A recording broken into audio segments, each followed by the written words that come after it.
մի քիչ սափրված լինելը, սրտի կանելը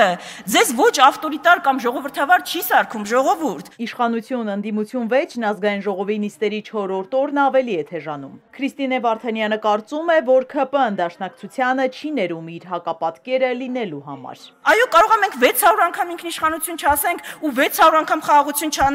չասենք, բայց գետնի վրա քայլեր իրականացնենք, որ դա ապահովի, ինչպես եղել են առաջին 30 տարի առաջ։ Այսինքն այդ է տարբերությունը։ Այդ է մեր ու ձեր տարբերությունը։ Հայաստանում 40-ից ավելի քաղբանտարկյալ կա, հասել ենք այն իրավիճակին, որ իրավապաշտպանների ու փաստաբանների են կալանավորում, հայտարարում է Էլինար Վարդանյանը, հատուկ ուշադրության են արժանի իրավապահների գործողությունները։ Ալեքսանդր Կոչուբաևին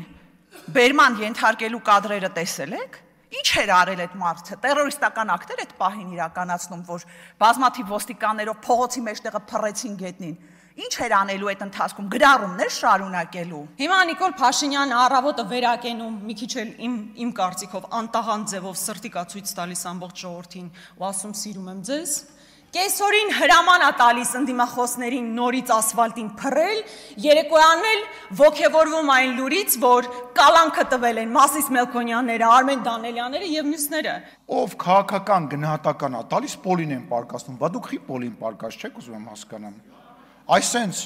դուք ձեզ չեն պարկասնի, վստահ եմ, բայց դուք ինչի պոլին պարկած չեք, ուզում եմ։ Ժամանակի հարց է։ Ալեն Սիմոնյանն օպոնենտներից հետաքրքրվում է, ի վերջո հասկացել են, թե իմպիչմենտի գործընթացն ինչու նախաձեռնեցին։ Հանրապետականի վարչապետի թեկնածու Դավիթ Համբարձումյանը դատապարտվեց 6 տարի 3 ամիս ազատազրկման։ Մասիսի քաղաքապետը դատական ակտը քաղաքական է որակում։ Նա հիմա Հայաստանում չէ, ուղերձի միջոցով տեղեկացրել է, որ վերադարձի տոմսը հոկտեմբերի 28-ին է, Փաշինյանից փախչելու միտք չունի։ Այդ մարդուն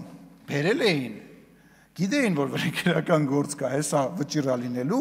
մենք էլ զարմանում, ասում ենք, սա հանրապետականի մեջ, ստեղ իրանց հոգին տվող մարդիկ կան,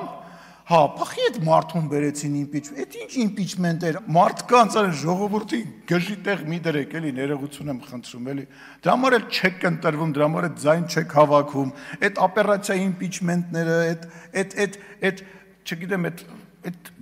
չգիտեմ ինչ բառ ասեմ, ասենք ամոթ է, էլի։ Ընդդիմադիրների մյուս մտահոգությունը համատարած գաղտնալսումներն են, ինչպես է ստացվում, որ հոգևորականներին գաղտնալսելու համար գործ չի հարուցվել, բայց ինֆորմացիայի հետքերով գնացել են։ Եկեղեցու դեմ կատարվողը քաղաքական արշավ են որակում Հայաստան խմբակցության անդամները։ Երեք ականջ ծակեց այդ հիմա շատ եք պաշտպանում, չէ՞, մի հատ կարգալույս տերտեր կա Ստյոպա անունով։ Պարզվում է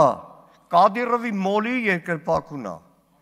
Գնացեք, պաշտպանեք Կադիրովի մոլի երկրպագուի։ Գնացեք Կիրակի օրը, կարգալույց եղածի պատարագին մասնակցեք, Կադիրովի անունով կերթվեք, չմոռանաք։ Ինչ եք խոսում երկրի ղեկավարի մասին, վատ երանքով, ինչ որ վատ բան կա Կադիրովի հետ կապված, ինչ որ կարծիք ունեք, դուրս եկեք ասեք։ Իշխանականներից ով կմիանա Փաշինյանին ու կգնա Հովհաննավանք կարգալույց եղած քահանայի պատարագին։ Ես ինքս Կիրակի մասնակցելու եմ Հովհաննավանքում պատարագի եւ իմ հավատավոր ընկերներին, ովքեր իրապես հավատացյալ են եւ հայ առաքելական եկեղեցու հետևորդներ են,